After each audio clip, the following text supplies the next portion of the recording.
Thank you.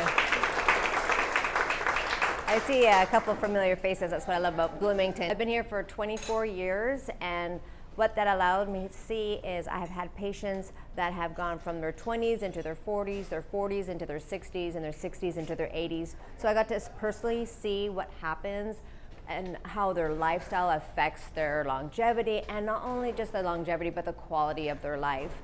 And I love this crowd because I'm sure you already know a lot of this, but there might be some things that will hopefully add to your knowledge from a chiropractic perspective. Most people think, okay, you're gonna be healthy well into the teens and 20s, and then in your 30s you start declining. That's what the average person thinks, is you just start slowly aging. But many of you know that is simply not the case. What'll happen is, our bodies are amazingly resilient. It can heal. So it's going along, and then you get injured. And then you start getting better, you plateau, and then you get injured again. And then you get better and you plateau. So this is more consistent of what aging involves, and people start blaming their age. And I want to tell them it's not their age, it's their ailment. Because if they think it's their age, they're not going to change their lifestyle. So I love that you're nodding your heads, this is great. And so my job as a chiropractor is to educate them, look, you can be better than this. It is not because you are in your 40s now. It's because you need to loosen your spine and strengthen your body. So it gets them back into a better space, and then they'll get to their new level. And yeah, they might get injured again, but they'll only be to here instead of all the way down there, because this is injury upon injury, right? And what I love too about being a chiropractor is we do it naturally. We look at their diet, their exercise. Are they stretching often? Because the good news is we don't all have to be gymnasts. We just have to do a little stretch every day, or a little strengthening every other day at least. When it comes to diet, it doesn't even have to be one specific diet. So I'm gonna go over the top things that I have found that have allowed people to live well and do what they love well into their 80s. I will admit, after 80s, it gets harder. I'm restricted in what I can do. We have to worry about osteoporosis. We don't wanna hurt them. So when they're in their 80s, it's more about fall prevention and making sure they know in their home that their home is safe. And because if they get injured, as you know, if somebody in their 80s fractures a bone, their prognosis is not good, and you're looking at maybe a year, right? So the best is to prevent that injury in the first place. You might be surprised at what I consider the top 3 things, and the top 3 things aren't in any order, pretty much equal in importance. And number 1 is proprioception. And as hopefully a lot of you know, proprioception is how your body knows where it is in space, the balance, right? Proprioception. And my handwriting has gotten worse since I am a doctor now, right? What I advise people to do is every day check your proprioception, because if you don't use it, you lose it. And it's a simple thing. I prefer that they do it in front of a counter. So I usually say, you brush your teeth every day, hopefully, right? So while you're brushing your teeth, stand on one foot and close your eyes and see how balanced you are. If you start wobbling really hard, you'll have a counter to grab onto, because again, we don't want to fall. And you'd be surprised how many people can't do it for more than a few seconds. And if you don't know where you are in space, you'll be walking along, and if you stumble on a rock, you're gonna fall if you're misjudging where you are in space. And as you know, those injuries is what age us. And then number 2 is our strength. And with strength, what's interesting, oh, my pen's already dying, look at that. The number 1 indicator of longevity, it's not our food, it's not even our sleep, it's our grip strength. Who would have guessed that? And I think it's because that's an indicator of your general strength and your ability to get yourself up off the floor. So I'll measure people's grip strength as they get older to make sure they're not becoming more frail.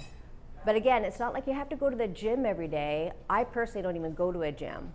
Every morning, I do a little core workout. I do my pull-ups and my push-ups, because if you could do a pull-up as a female, you're strong. And you have good grip strength, right? With strength too, find something that you love to do that's cardiovascular. I like going for walks. I walk almost every day, and if I don't walk, I have a hula hoop, and I'll hula hoop, no joke. Like anything just to keep my body moving, and it's just 20 minutes every day. You have time to do 20 minutes of exercising. There's things like pickleball or golf even, because when you're outside walking, just find something you love to do and do it regularly. Because if you don't like it, there's gonna be a time you stop doing it. It's not, you wanna do it for the rest of your life. I'm gonna change a color here since that's fading. So my third thing, which is as a chiropractor, my personal favorite, is flexibility. Flexibility. So with flexibility, that's what we do as chiropractors. Chiropractic is like going to partner yoga with an oomph. I mean, we get you to your full extreme in a very safe way and in a very professional way. So when people come in, we can measure your range of motion, and it may be within the normal range, but you want to be your optimal. So that's one of our indicators that we've obtained maximum benefit. So the more flexible you are, if you happen to fall or bump into something, you're going to bend with it instead of break with it. Like the old saying says, with a blade of grass blowing in the wind, it doesn't break, but the tree will fall, and if the wind is strong enough and it's brittle enough. So you want to be flexible so you can handle the stressors of activities of daily living. So what can you do to stretch? No joke, every day when I wake up, the first thing I do is I put my hands up in the air and my legs up in the air. I open and close my fingers. These are my money makers. I want to keep them healthy.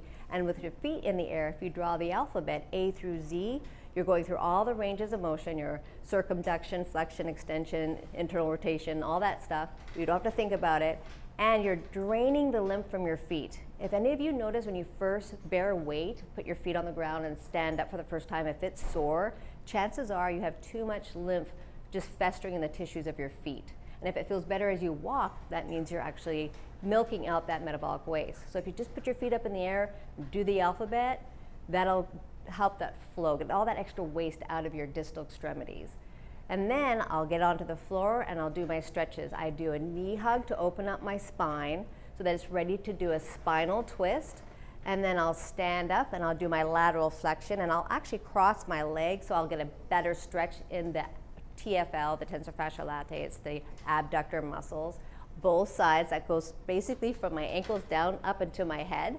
And then I'll do another rotation, and then I'll lay back down and I'll do some hip opening. This really doesn't take very much time, and I've literally stretched everything from head to toe. If you have 5-10 minutes in the morning, if you make that your first thing you'll do, it's better than coffee because it gets the blood flowing. It really does. So, yeah. I haven't had any coffee, and I'm feeling pretty good. So, and I'm turning 50 this year, so I think I'm doing pretty good. Yeah. Big 5-0. If you notice, all this I've done in the comfort of my own home. Right? You don't have to go anywhere. Now, if it helps you be more diligent about doing it by having a partner that you go with and work out, absolutely. Do what works for you is my point. There's no actual wrong way. Well, I'll step back a little bit. When it comes to strength, there can be a wrong way. If you're overdoing it, like if you're really straining, that can harm you. You literally might be straining your muscles, or if you're flexing, or try to get more flexible and you're really straining to get that movement, you might be spraining your ligaments. So I always say, if you're feeling it, you're healing it, but if you're straining it, you're harming it. I mean, we're not trying to win an Olympic medal, we're just trying to be healthy, so listen to your body. But as for which is better, I mean, if you're feeling it, it doesn't matter. You're strengthening your muscles, you're stretching your joints. So that's why there's so many different ways to do it out there. They're all right, but they all can be wrong too. Your body's never wrong. All right, so then surprisingly, number 4 is diet. And you might be surprised that that's like not part of my top 3. And I'll tell you why it's not that high on my list is because as long as you're not deficient in anything that's essential, your body takes care of the rest. And as long as you're avoiding toxins, you're gonna be healthier for it. It really is that simple. There's all kinds of diets out there that swear that they're the best diet out there. Well, they might be for somebody, but maybe not for you. So, I mean, think about it. There's vegans out there that say meat is terrible, and there's other people that are on the ketogenic diet that's basically fat and protein. Who's right? Well, they're all right and they're all wrong. You gotta listen to your body. And also, to check if your diet is working for you, get blood work done. Check your sugar level, check your cholesterol level, check inflammatory markers, check your vitamin levels. Are you low in vitamin D? That'll get you sick, right? So what I do is I just do a little bit of everything. I try to get more variety in my diet because it's really hard to get everything you need if you have a very strict diet. And plus then, our bodies were designed to have thousands of different foods. And when you go to the grocery store, there's only hundreds of options. So I think that's why we have issues with allergies. We just aren't exposed to enough antigens. Another thing about diet is for vitamins, even if you try to eat healthy, it's hard to get all your essential vitamins in our modern day food. It's just the farming techniques and the way they package them and the way we process them. A lot of it's been denatured. So I kind of do a multivitamin, a couple times a week. I'm not a big fan of doing a vitamin every day because that's just not natural either. I try to follow the natural route. If you do a multivitamin, you have to make sure it's plant-based. There's a whole thing about, oh, vitamins are bad for you. Vitamins aren't bad for you. You literally need vitamins. If you don't have vitamins, you're not gonna live very long. The reason why they are saying that, though, is because man has now made synthetic vitamins. So the way I explain it is the plants will make vitamins from the ground up. And the analogy I use is my hand. This is my right hand. The thumb's here and here's some fingers. Now with man-made synthetic vitamins, they'll throw fingers and thumbs in and you'll get left and right hands. Well, the problem with that is this is not a right hand. This is a left hand. And in the body, when you have a right, they're isomers, they're mirror images of each other. So for example, vitamin E, it's alpha tocopherol. But there's a D version, the right version, and an L version, L I call for liar version. And if you eat the liar version, you're gonna have health consequences. It's actually worse to take the L version than to take nothing at all. So, and how do you tell if your vitamin's plant-based? Look at the vitamin E. Does it have D, L, alpha tocopherol? Throw it away. If it just has D, you know you have a plant-based version. And that's kind of my quick check when people bring in their multivitamins. Oh, that's a DL, throw it away. So, and I have a YouTube channel and I talk more in depth about these kind of things. So you can you just type in Karin with an I, because I care, that's how you remember. I'm not a Karin with an E, that would be embarrassing. And then Drummond. And then any kind of topic, like multivitamins, it should pop right on up. And if you have a topic that I haven't made a video about, you can just text or call my office. That's where I get my ideas from. People say, hey Karin, what are your thoughts on this? And I'll make a video about it. So a little tidbit there. All right, so we've talked about proprioception, strength, flexibility, diet. Another thing I talk about, and again, and this is where you guys probably do a lot of work on, is the fall prevention at home. And there's lots of resources online about fall prevention, watching out for rugs that are sticking up.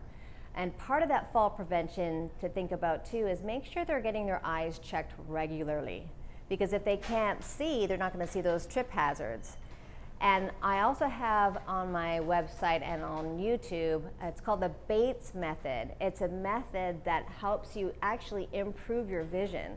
Because a lot of times our vision is degrading or deteriorating because we're looking at a screen all day long. And we have lenses in our eyes that as we age get less pliable, and so when our muscles pull on them to flatten it out so we can see far, or when it rounds up so we can see near, that's part of aging. That I can't help you there. But because we're always in a bald state, it gets more rigid, and then we can't flatten it out to see far. And that's something that the Bates method can help with, just keep that pliable, or that lens pliable, so you can see near and far. If you don't get enough sleep, it's gonna affect your quality of life. You're gonna be tired, you're not gonna be able to think as fast on your feet, you're gonna need more caffeine. So again, on my website, I have a whole list of things to help you sleep, like little tricks. One of them is if you're looking at your phone late at night, your brain is gonna think it's high noon and not get ready for sleep, and our melatonin levels will be off. You can get blue light blocking glasses that I would wear for 3 hours before you go to sleep to help your brain produce its own melatonin. You can supplement with melatonin. It's not addictive. And avoiding caffeine after noon kind of stuff. I mean, there's all kinds of tricks you could do. I know, and that's all right. So there's all kinds of tricks you can do to help with your sleep. And there's also been suggestion that sleep is also important for obviously for the health of our brain, and you don't want to be having or increase your risk of things like dementia. Another thing too is watch the medications you're on. Benadryl can increase your risk of dementia, basically almost any antihistamine. Yeah, check it out. It's like there's a lot of science behind it, and they're starting to admit it's really bad. I mean, once in a blue moon is not going to hurt you, but if you're taking it regularly, or if you're taking it to help you sleep, that's really not a good practice at all. Another thing I like about chiropractic is we help people get healthy so they don't need as much medication. Because when you watch those commercials on medication, you can tell that, I mean, all the different side effects, and literally one of the side effects can be early death, and the whole point of this is to help our longevity. And even if it helps your longevity, what about the quality of that life? Because I want to like live long and well, so I don't want to use some of your services. All right, and let's see if there's anything else I wanted to talk about. Oh, and I've kind of touched upon this with the food, is avoiding chemicals, and it's not just in our food, but in our cleaning products and our body products, deodorant, the chemicals in there, anything you put in your armpits or even on your skin, you have to be comfortable licking with your tongue. Think about that, because our skin does absorb it. So, and you know, a little bit here and there, that's fine, but the problem is we are in such a toxic world. I mean, between our food, the stuff we put on our bodies, we wash our clothes with, we spray in the air, it adds up. But with that said, some people will say, well, you know, I know people that smoke and they're fine. Well, how better would they be if they did it, right? Why would you play Russian roulette like that? I mean, there's some things you just can't help, but those that we can, let's do. So, I did pretty good. Any questions? I do. I do. Okay. I have a couple questions, so bear with me. Hey, I'm just curious. How old is your oldest patient that you've seen? I don't know the exact age. So she's in her 90s. But again, after 80, I have to be really, really careful. I do accept Medicare. So I have some elderly ladies and gentlemen that come in, and they just come in once a month because I help loosen them up. They feel good. I do not bill Medicare for that. That's a maintenance thing, and I'm really not doing them as much as I wish I could do for them. But I do enough that they're coming in and paying out of pocket. So it's just like when someone else stretches you, it just gets into a deeper space, and it lasts longer. So. And then my next question: patients just call you to schedule an appointment. They don't have to be referred to you. No. In fact, we have online scheduling now. The technology is so cool. They can text us, they can call, they can schedule online. Yeah. Awesome. Mm-hmm. I have a question. To get it covered by Medicare, do you need anything specific from us? No. Because we're in the state of Indiana, we're point of entry. We're considered physicians, so we can go ahead and do the diagnoses and determine if it's medically necessary. And we do cross our T's and dot our I's, because I have patients that are like, oh, I mean, I just kind of want to keep coming. And I'm like, that's great, but Medicare, you can't bill Medicare for that. It's not really a question, but I'm a walking testimony. This is actually my chiropractor. And I think it was after I had my second son, I had like these 3 fingers were like numb. I didn't know why, and I couldn't like use my left arm. And Dr. Drummond actually got pulling back in my arm, and I had been going to like another chiropractor and fully made the switch to their office, and yeah, you guys are amazing. Thank you for that. And that's another thing too, is just like anything, there are different ways to help people for all kinds of things, and the trick is to finding the right tool and the right person to wield that tool. For another example is I used to think Graston was a terrible technique. I had patients coming in and they were bruised, black and blue, and I was like, how is that going to facilitate healing? Well, then I met the guy who invented it itself, and he gave me his 2 cents, and so I took his course, and I realized, oh my God, it's like a really awesome technique, and it works really well when done well. So that was a good lesson for me to don't knock it till you really understand it. Dr. Campbell is amazing. If somebody has vertigo and there's no health issue that they can find with that, because I guess there's like these little hula hoop things in our ears with little crystals. Yeah, otis, yeah. So does chiropractic help with that? There is a technique for that. It's called cranial release. Now, there's a lot of different cranial release out there where people are like gently, what I'm talking about is literally manipulating the bones of the cranium. Now people will say, well, those are immovable joints. Well, the reason why the medical profession calls it immovable joints is there's no muscle designed to move that joint, but they do wiggle. And they need to wiggle because there's barometric pressure changes outside and inside your body, and that's why some people get migraines because it's not moving enough. And the structures deep in the inner ear are part of that, can get affected by that cranial restriction. So we get those moving again. And then there's a technique called the Epley maneuver that helps those otoliths get out of those canals. I have a video on it, you'll have to check it out.